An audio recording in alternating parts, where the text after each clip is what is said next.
Aircraft leasing, ये ऐसे sector हैं जिन्हें लेकर भारत अनेक संभावनाओं के साथ आपके समक्ष उपस्थित है। और इसलिए विंग्स इंडिया की ये समिट हम सभी के लिए इतनी अहम हो गई है। फ्रेंड्स, पिछले एक दशक में भारत के पूरे एविएशन सेक्टर में एक हिस्टोरिक ट्रांसफॉर्मेशन हुआ है। कभी भारत दुनिया के उन देशों में था जहां एयर ट्रैवल एक एक्सक्लूसिव क्लब तक सीमित था, लेकिन आज स्थिति एकदम बदल गई है। आज भारत दुनिया का तीसरा बड़ा डोमेस्टिक एविएशन मार्केट है। हमारा पैसेंजर ट्रैफिक बहुत तेजी से बढ़ा है। भारतीय एयरलाइंस का फ्लीट भी तेजी से एक्सपांड कर रहा है। बीते वर्षों में भारत की एयरलाइंस ने 1500 से ज्यादा एयरप्लेन्स का ऑर्डर दिया है। साथियों, भारत के एविएशन सेक्टर में ये तेजी इसलिए आई क्योंकि हमारी सरकार एक लॉन्ग टर्म विजन के साथ काम कर रही है। भारत में एयर ट्रैवल अब एक्सक्लूसिव नहीं, इंक्लूसिव बन रहा है। भारत का नागरिक आसानी से एयर ट्रैवल कर पाए, ये हमारा मिशन है। इसलिए हमने टियर 2, टियर 3 सिटीज को एयरपोर्ट से जोड़ा है। साल 2014 में भारत में 70 एयरपोर्ट्स थे। आज भारत में एयरपोर्ट्स की संख्या बढ़कर 160 से ज्यादा हो गई है। यानी सिर्फ एक दशक में ही भारत में 2 गुने से अधिक एयरपोर्ट्स बनाए हैं। हमने देश में 100 से अधिक एरोड्रोम्स को एक्टिवेट किया है और इसके साथ ही अपने नागरिकों के लिए एफोर्डेबल फेयर वाली उड़ान स्कीम लॉन्च की है। उड़ान स्कीम के कारण 15 मिलियन पैसेंजर्स ने, यानी करीब 1.5 करोड़ पैसेंजर्स ने उन रूट्स पर ट्रेवल किया है जिनमें से कई पहले एग्जिस्ट भी नहीं करते थे। साथियों, आज जब भारत विकसित होने के लक्ष्य के साथ आगे बढ़ रहा है, तब हमारी एयर एक्टिविटी का कई गुना विस्तार होना तय है। अनुमान है कि 2047 तक भारत में 400 से अधिक एयरपोर्ट्स होंगे। ये बहुत बड़ा नेटवर्क होगा। इतना ही नहीं, हमारी सरकार उड़ान स्कीम के नेक्स्ट फेज पर भी काम कर रही है। इस पॉलिसी से रीजनल और एफोर्डेबल एयर कनेक्टिविटी और अधिक मजबूत होगी। इन सब के साथ सी प्लेन ऑपरेशंस का भी विस्तार किया जा रहा है। हमारी कोशिश यही है कि भारत के कोने कोने में एयर कनेक्टिविटी और बेहतर हो।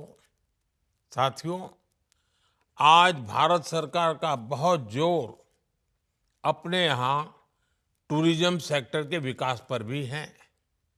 देश भर में टूरिस्ट प्लेसेस विकसित हो रही है और इन जगहों पर जाने के लिए बड़ी संख्या में लोगों की पहली पसंद एयर ट्रैवल ही है। आने वाले समय में एयर ट्रैवल की डिमांड में और भी अभूतपूर्व विस्तार होने वाला है। यानी आप सभी के लिए इन्वेस्टमेंट के और ज्यादा अवसर बनेंगे। साथियों, आज जब भारत एक बड़ा ग्लोबल एविएशन हब बन रहा है, तब ये भी जरूरी है कि हम एविएशन से जुड़ी जरूरतों के लिए दूसरों पर निर्भर ना रहें। हमें आत्मनिर्भर का रास्ता मजबूत करना ही होगा। ये भारत में इन्वेस्ट करने आ रही कंपनियों के लिए भी मददगार होगा। इसी सोच के साथ Bharat aircraft design, aircraft manufacturing और एयरक्राफ्ट एमआरओ इकोसिस्टम पर बहुत जोर दे रहा है। आज भी भारत एयरक्राफ्ट पार्ट्स का एक बड़ा मैन्युफैक्चरर और सप्लायर है। हम मिलिट्री और ट्रांसपोर्ट एयरक्राफ्ट देश में बनाना शुरू कर रहे हैं। भारत सिविल एयरक्राफ्ट मैन्युफैक्चरिंग की दिशा में भी आगे बढ़ रहा है। और आप सभी इन्वेस्टर्स जानते हैं, भारत के पास कई एडवांटेज भी हैं। ग्लोबल एयर कॉरिडोर्स में भारत की जियोग्राफिक पोजीशन, हमारा अनमैच्ड डोमेस्टिक फीडर नेटवर्क और भविष्य में होने वाला लॉन्ग हॉल फ्लीट्स का विस्तार, ये हमारी बहुत बड़ी शक्ति है। साथियों, वो दिन दूर नहीं जब भारत में डिजाइन और मैन्युफैक्चर किए गए electric vertical take off and landing aircraft पूरे एविएशन सेक्टर को नई दिशा देंगे। ये टेक्नोलॉजी हमारे ट्रैवल टाइम को बहुत कम कर सकती है। इसके अलावा हम सस्टेनेबल एविएशन फ्यूल पर भी बड़ा काम कर रहे हैं। अगले कुछ वर्षों में भारत ग्रीन एविएशन फ्यूल का एक बड़ा प्रोड्यूसर और एक्सपोर्टर बनने की ओर अग्रसर है। साथियों, हम देश के एविएशन सेक्टर में बहुत सारे रिफॉर्म्स भी कर रहे हैं और ऐसे हर प्रयास के कारण भारत ग्लोबल साउथ और दुनिया के बीच एक बड़ा एविएशन गेटवे बना रहा है। ये एविएशन सेक्टर से जुड़े इन्वेस्टर्स के लिए, मैन्युफैक्चरर्स के लिए बहुत बड़ा अवसर है। फ्रेंड्स, आज भारत देश के अलग अलग रीजन्स के साथ साथ वहां के मार्केट्स को भी आपस में जोड़ रहा है। हमारे शहर अलग अलग ट्रांसपोर्ट माध्यमों से, पोर्ट से जुड़ रहे हैं। भारत का एविएशन विजन एयर कार्गो पर भी उतना ही फोकस है। कार्गो मूवमेंट को फास्ट और एफिशिएंट बनाने के लिए जो भी रेगुलेटरी रिफॉर्म जरूरी हैं, सरकार उन सब पर काम कर रही है। इसके साथ साथ हमारे डिजिटल कार्गो प्लेटफॉर्म्स पूरे प्रोसेस को सिंपल और ट्रांसपेरेंट बना रहे हैं। ऑफ एयरपोर्ट प्रोसेसिंग की व्यवस्था के कारण हमारे एयरपोर्ट पर पड़ने वाला लोड भी कम हो रहा है। हम ऐसे मॉडर्न वेयरहाउसेस भी बना रहे हैं जिससे कार्गो हैंडलिंग का काम और तेजी से और बेहतर तरीके से हो। आने वाले भविष्य में इससे कार्गो का डिलीवरी टाइम और लॉजिस्टिक कॉस्ट दोनों कम होगा। भविष्य में जब भारत एक बड़ा और कॉम्पिटिटिव ट्रांसशिपमेंट हब बनकर उभरेगा, साथियों, मैं सभी इन्वेस्टर्स से कहूंगा कि आप भारत के वेयरहाउसिंग सेक्टर में, फ्रेट फॉरवर्डिंग में, एक्सप्रेस लॉजिस्टिक्स में और ई कॉमर्स में, इन सभी सेक्टर्स में भी अवसरों को जरूर एक्सप्लोर करें।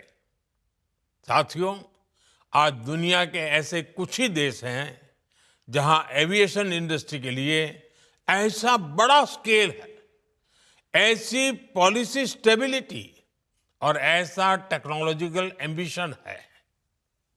मैं दुनिया के हर देश से, हर इंडस्ट्री लीडर से, हर इनोवेटर से कहूंगा कि वो भी इस गोल्डन अपॉर्चुनिटी का पूरा लाभ उठाएं। हमारी इस डेवलपमेंट जर्नी में एक लॉन्ग टर्म पार्टनर बनकर वर्ल्ड के एविएशन सेक्टर की ग्रोथ के लिए काम करें। मैं दुनिया भर के निवेशकों को भारत की उड़ान के को पायलट बनकर हमारे साथ आने के लिए आमंत्रित करता हूं। एक बार फिर विंग्स इंडिया इसके सफल आयोजन के लिए आप सबको मेरी ढेर सारी शुभकामनाएं। बहुत बहुत धन्यवाद।